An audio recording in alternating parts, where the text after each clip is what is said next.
Welcome to Knox County Schools Summer Task for English Language Arts. My name is Landon Harless, and I am an English teacher at Hardin Valley Academy.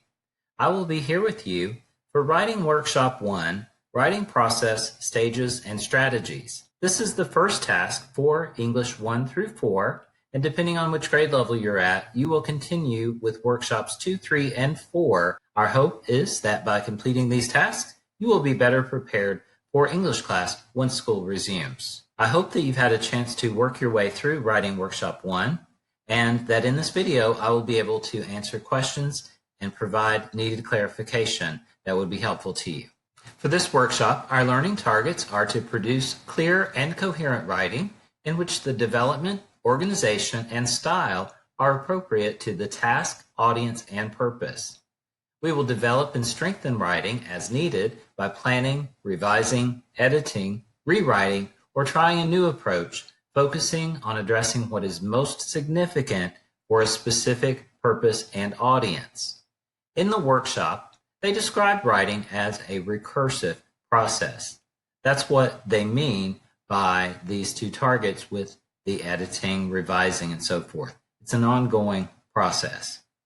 We will also develop command of the conventions of standard English grammar and usage when writing or speaking, and demonstrate command of the conventions of standard English capitalization, punctuation, and spelling when writing. Additional learning targets are to apply knowledge of language, to understand how language functions in different contexts, to make effective choices for meaning or style, and to comprehend more fully when reading or listening. Finally, we will initiate and participate effectively in a range of collaborative discussions with diverse partners on high school level topics, texts, and issues, building on others' ideas and expressing our own clearly and persuasively.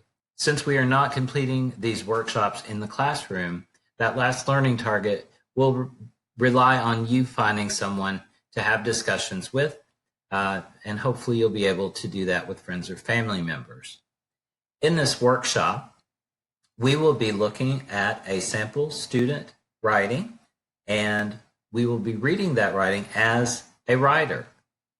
So let's take a look at the workshop itself.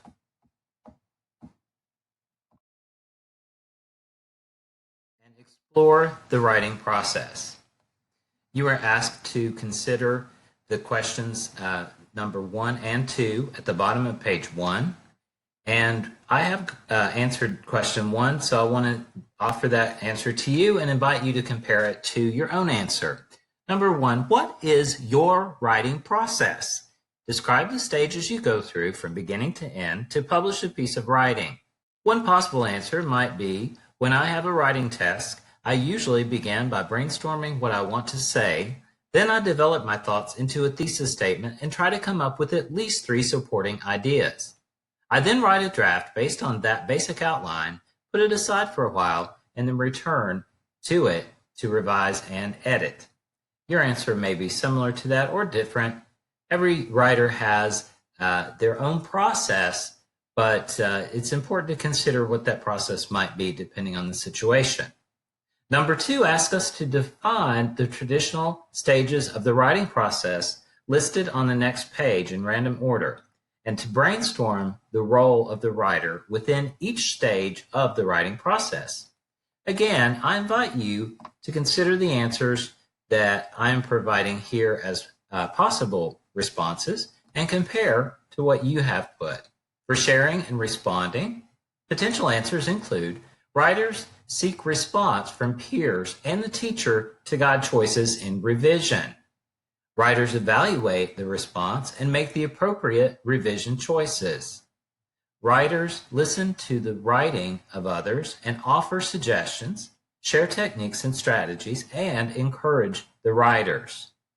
This speaks to being a part of a writing community, which is always helpful, particularly if you are doing creative writing. For pre-writing, potential responses would be: writers consider what they already know and need to know in order to guide the exploration of a topic. Writers consider their purpose and goals for writing.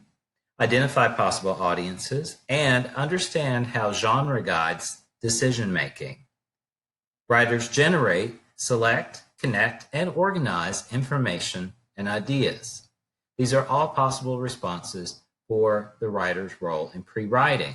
For editing, potential answers include writers review the draft multiple times to edit for conventions, or writers proofread and consult resources to correct errors in spelling, capitalization, and punctuation. For publishing, you might say something like, writers create publishable text that is properly formatted for the appropriate genre and engages an audience. Or, writers explore publication opportunities to share their work with an appropriate audience. For publishing, we may be considering the formatting of an MLA paper or what we call an authentic audience, which would be a blog or website. Writers use strategies such as adding, deleting, rearranging, and substituting to refine text, to provide clarity and coherence, or to enhance style. Or writers take the opportunity to rethink their initial ideas and improve their drafts. For drafting, you might have an answer such as, writers generate text to develop points within the preliminary organizational structure, or writers make stylistic choices with language to achieve intended effects. Again, writing is a recursive process, and all of these activities go into it. We'll think about what the writer is trying to convey and what modes of writing he's using to convey his ideas. The title of our reading is In Search of Adventure. In my notes, I've written, on first glance, this looks like a narrative or a story. As we read, we'll find out that this is actually an expository, reflective essay with narrative elements. Let's read the story together. In Search of Adventure. Welcome to the Evergreen State, I read aloud. The sign flashed by. Everything I knew, all the connections I had made now lay halfway across the country. This was a new place, if not a whole new world. This was not my decision to pack up and pursue a new future. Are we almost there? My brother was impatient, but who could blame him after 3 days in a compact SUV? Only 90 more miles. Are you guys excited or what? My mother insisted the journey was almost over, but I knew that a new journey was only just a beginning. I was now an alien, an immigrant, a foreigner in search of a new home. In the margin, I made a note that this sounds like a moving story. We'll see. I had seen the shift from a barren, flat terrain to rocky outcrops and snow-capped mountains. Trees climbed ever higher, crowded by one another, jostling each other in the wind. Not much later, an unrolled window became a passageway for salt spray. For those who have grown up on the inhospitable frying pan of the Midwest, a land like Washington is absolutely alien. At this time, I was unnerved. The prospect of new beginnings was something I had yet to encounter in life, and was certainly not something I looked forward to. Fear loomed behind my fragile facade, ready to crash through whenever I was overcome by weakness. I made a note in the margin for this paragraph that says, geographic shift, reflecting the shift from past to present. We'll notice as we read this that the writer has used transitions such as this to reflect on what's happening now and in the past. Let's read on. Fear is a product of human existence. The irrationality of it is obvious, and yet it is something we find difficult to overcome. Many fear certain things, height, snakes, the dark, but my personal fear stems from uncertainty. Change is an idea that makes everyone uncomfortable, but no one believes that they fear change itself until they are confronted with it. There is rarely any physical danger associated with transition, yet we cling to the things we know like a thin lifeline, dangling over peril. My time to hide in the shadow of familiarity had passed, and it was time to run headlong into a new beginning. The sheltered life I had become accustomed to was exchanged for a small house in what seemed like the deep woods. different customs and lifestyles, progressive people.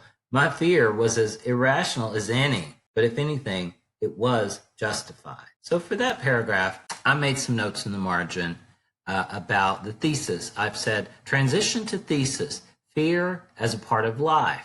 What impact does it have? And I also wrote, this is starting to feel more like an expository, reflective essay. In addition to being a narrative, he is making some important points about fear as part of life. The writer's diction, especially imagery, helped to create a dramatic effect. Let's read on. At the time, I was resentful of my mother's decision, but tolerated it simply because I lacked the will to oppose it. Looking back, I'm extremely grateful for the choice she made. My entire future has been built on our proximity to the Puget Sound. I know I would have found a job in my home state, but it is difficult to imagine anything as fulfilling as casting off from a dock with no notion of when you will return. It would seem, then, that my experience with change is one wrought with irony. The same change I resented as a youth has evolved into a desire for adventure. Moving itself was not the key event in the whole of my life, but the fear I associated with it and the irrationality of it would resound in my subconscious for years to come. A shift in scenery such as this did much more than open my eyes to new possibilities. It also instilled in me that change is not something to fear. While the unknown may be unsettling, we must embrace it for all that it is, because only then can we take advantage of the boundless opportunity it offers. I hope you enjoyed that story as much as I enjoyed reading it to you. My final note in the margin said, point well made.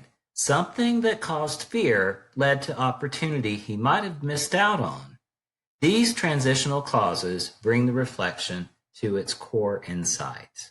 Now that we've read our student essay, we're going to analyze the writer's craft and style using soapstone.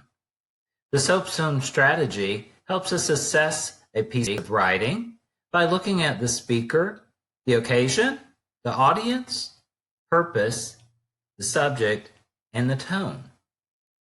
So as we go over these elements of the soapstone analysis, I invite you to compare these potential answers to the answers that you provided as you worked through the workshop on your own. First, who is the speaker?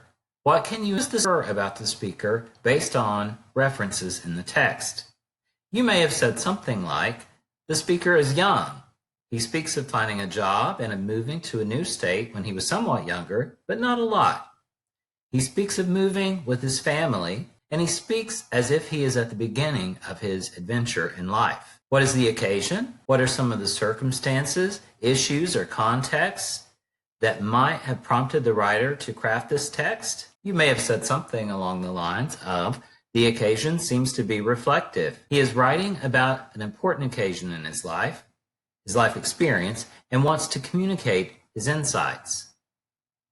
Who is the target audience? To whom is this text designed to appeal or reach and explain? Well, the audience seems very general in that he is pondering an incident that may be common to many and how it affected his attitude about life. It could be addressed to others who are young and in transition. What is the purpose? Why did the author write this text, and how might the writer want the audience to think about, or respond as a result of reading the text? You may have said something like, the writer offers this reflection in order to communicate his insights about the effects of a certain incident and attitude on his growing understanding of how his life is unfolding. Next, what is the subject? What is the writer's central idea, position, or main message about life, and what references from the text support your assertions? You may have said something along the lines of, the writer's central idea is that all of us face fears. In this particular situation, the writer says fear loomed. He was fearful of the uncertainty of change.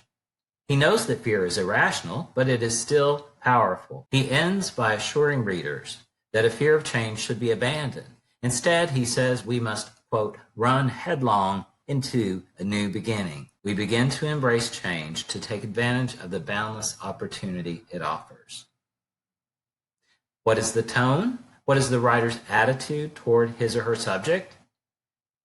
The tone in this essay is reflective and upbeat. The writer seems eager to communicate the shift in his attitude that led to his belief that life is an adventure that must be embraced. So that is the soapstone analysis. Think about how your analysis compared to the sample answers I've just gone over with you. Next in the workshop, we are asked to also identify transitional devices consisting of words, phrases, and clauses that help create coherence in an essay by helping the reader make sense of the writing. Remember that we are reading this from the perspective of a writer, and one of our learning targets is to improve coherence in our writing. We have said something along the lines of, the writer uses a number of narrative transitions, such as, at the time, not much later, and I was now.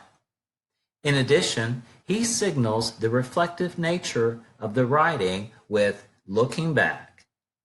Moreover, complex sentences at the end of the essay signal a transition into a more complex thinking about the experience. That's really what makes the essay more of an expository, reflective piece of writing with narrative elements. Next, we're going to consider rhetorical devices used in this student's sample of writing and consider the intended effects the devices have on the reader. Starting with figurative language, which refers to words or phrases that describe one thing in terms of another and are not meant to be taken literally. Examples from the student sample include, I was now an alien, an immigrant, a foreigner in search of a new home. For that, we may have described the intended effect on the reader as setting up a conflict between a sense of strangeness and familiarity. Another example would be to hide in the shadow of familiarity. The intended effect might be to create familiarity as a negative. Another example would be open my eyes to new possibilities, with the intended effect of creating a positive spin on experiences. Next, we'll consider diction, or the writer's choice of words, a stylistic element that helps convey voice and tone. Examples of diction from this piece of writing would include whole new world and fear was looming, which would create an intended effect of positive focus on the essay, as well as a sense of anxiety and fear. Another rhetorical device would be metaphor, which means a comparison between two unlike things in which one thing is spoken of as if it were another. This is a type of figurative language. An example would be when the writer refers to the inhospitable frying pan of the Midwest. That would create a striking image of the Midwest as perhaps hot and flat. Next, we have rhetorical question, which are questions that are asked for effect or for which the answers are obvious. We don't have rhetorical questions in this essay per se, but we can consider, would a rhetorical question have added to the effectiveness, and where could it have been used? For rhetorical question, we may have considered that rhetorical questions could have been used to invite the reader to consider individual life experiences. This writer seems to have achieved that without the use of rhetorical questions, but it would be interesting to see what would happen if he had. As we consider our learning targets related to conventions of standard English and language itself, let's look at syntactical variety, which refers to the variety of types of sentences and combinations of sentences a writer chooses to include in a text. Including certain types of sentences or arranging sentences in different ways affects the overall effect of the passage. So we will review sentence types and length. Sentence types include declarative, interrogative, exclamatory, and imperative. Declarative sentences make a statement, such as, "The king is sick." An interrogative sentence asks a question, such as, "Is the king sick?" An exclamatory sentence provides emphasis or strong emotion, such as, "The king is dead! Long live the king!" An imperative sentence gives a command, such as, "Cure the king!" Sentence lengths can be described as telegraphic, short, medium, and long. Telegraphic sentences are shorter than 5 words in length. Short sentences are approximately 5 words in length. Medium sentences are approximately 18 words in length. And long sentences are 30 words or more in length. Next, we have sentence styles, which include compound, simple, compound, complex, compound complex, and cumulative, periodic, and balanced. Simple sentences contain an independent clause, such as the goalie waved to his fans. Compound contains 2 independent clauses joined by a coordinating conjunction or by a semicolon, as in, the goalie bowed to his fans, but gave no autographs. Complex contains an independent clause and 1 or more subordinate clauses, such as, because the goalie was tired, he went straight to the locker room. Compound complex contains 2 or more independent clauses and 1 or more subordinate clauses, as in, the goalie waved while the fans cheered, but he gave no autographs and returned quickly to the locker room. A cumulative or loose sentence makes complete sense if brought to a close before the actual ending. We reached New York that morning after a turbulent flight and some exciting experiences, tired but exhilarated, full of stories to tell our friends and neighbors. A periodic sentence makes sense fully only when the end of the sentence is reached, as in, that morning, after a turbulent flight and some exciting experiences, we reached New York. A balanced sentence includes phrases or clauses that balance each other by their likeness of structure, meaning, or length, such as, meditation is to the mind what exercise is to the body. Sentence order can be natural and inverted. A natural sentence order would be involving a constructed sentence so that the subject comes before the predicate.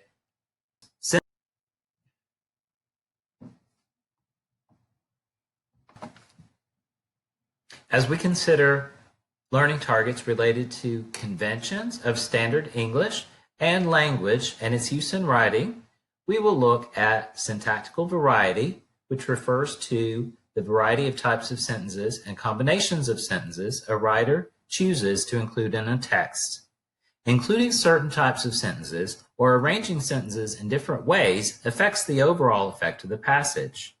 We will review various ways to alter syntax and isolate areas of our draft to edit for sentence variety, length, style, and order. Sentence types include declarative, interrogative, exclamatory, and imperative. Declarative sentences make a statement, such as, "The king is sick." An interrogative sentence makes or asks a question, such as, "Is the king sick?"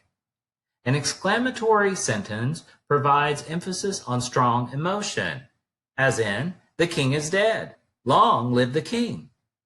An imperative sentence gives a command, such as, "Cure the king." Sentence length can be telegraphic, short, medium, and long. Telegraphic refers to sentences that are 5 words or shorter in length. Short sentences are approximately 5 words in length. Medium sentences are approximately 18 words in length.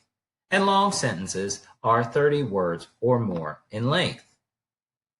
Sentence style includes simple, compound, complex, compound complex, cumulative, periodic, and balanced. Simple sentences contain one independent clause, as in, the goalie waved to his fans. A compound sentence contains two independent clauses joined by a coordinating conjunction or by a semicolon, as in, the goalie bowed to his fans, comma, but gave no autographs. Complex sentences contain an independent clause and one or more subordinate clauses, as in, because the goalie was tired, he went straight to the locker room. Compound complex sentences contain two or more independent clauses and one or more subordinate clauses, such as, the goalie waved while the fans cheered, comma, but he gave no autographs and returned quickly to the locker room. A cumulative or loose sentence makes complete sense if brought to a close before the actual ending. As in this example, we reached New York that morning after a turbulent flight and some exciting experiences, tired but exhilarated, full of stories to tell our friends and neighbors. Periodic sentences make sense fully only when the end of the sentence is reached, as in, that morning, after a turbulent flight and some exciting experiences, we reached New York. In a balanced sentence, the phrases or clauses balance each other by their likeness of structure, meaning, or length, as in, meditation is to the mind what exercise is to the body. Sentence order may be natural or inverted. A natural sentence order involves constructing a sentence so the subject comes before the predicate, as in, the group sat beside the swimming pool. An inverted sentence involves constructing a sentence so the predicate comes before the subject, as in, beside the swimming pool sat the group. This device is used to create an emphatic or rhythmic effect. The final part of Writing Workshop 1 asks us to write a couple of paragraphs in the style of the student example that incorporates our own uses of figurative language, diction, metaphor, and rhetorical question. I have written a short 2-paragraph story based on an actual experience from my own life, and I will share this with you as an example of a possible response to this last task. The day the man visited our 6th grade homeroom was a pivotal moment in my life. He had come to talk to us about joining the school band, something I don't remember ever thinking much about until that day. He had brought in several instruments to demonstrate: clarinet, flute, trumpet, trombone, snare drum, and alto saxophone. The sax struck me as a golden treasure, reflecting the sunlight coming in through the windows like rays of hope from on high. I knew this was the instrument for me and that I had to find a way to learn to play it. How would I ever make that happen? I knew that it would be expensive, but I still had hope. When I got home that evening, my mom noticed that I was quiet and asked me what was going on. I remember saying something like, "There's something I really want to do, but I know we can't afford it." She wanted to know more, so I told her more about the visitor to my class and about the impression this magical instrument had made on me. Even though I knew it would be expensive, I described as passionately as I could the intense feeling I had that this was the instrument for me. Much to my surprise, my mom and dad talked it over, looked at the rent-to-own rates for instruments provided by the band instructor, and agreed to let me give it a try. I couldn't believe it. They were going to let me follow my dream, and I had never been so excited. That was the beginning of my lifelong love affair with music.